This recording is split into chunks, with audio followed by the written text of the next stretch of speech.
Welcome है आज के मोर नया व्लॉग में। स्वागत है आप मन के। तो आज हम आए मामा गाँव और मामा मन के खेत आए घूमे वाला।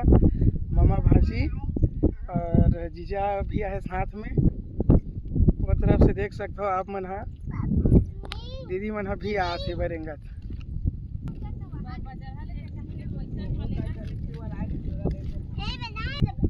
हमन अभी आधे भी पहुँचे खेत के संगवारी हो। अभी देख सकते हो फांसी कूद नहीं सकत, उतर के हाथ हो जगह ले। आगे भी लेके चलते हैं आप मतलब।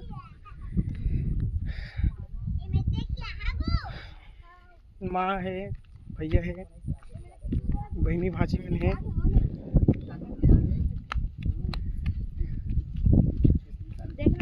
ये हरा हमर लांचन टीनी माची लुकावत है वह माची। ये आई हमार भाची, ये हरा हमार जीजा और ये हमार भाची एक जनऊ भाची नंबर 1 और भाची नंबर 2 नानचनी।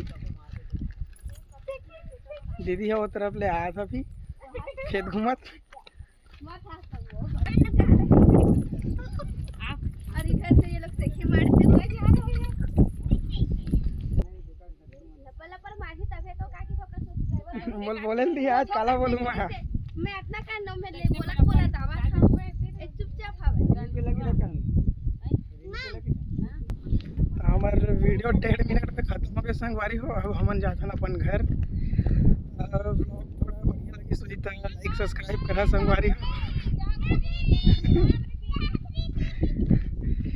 जय जोहार, जय छत्तीसगढ़।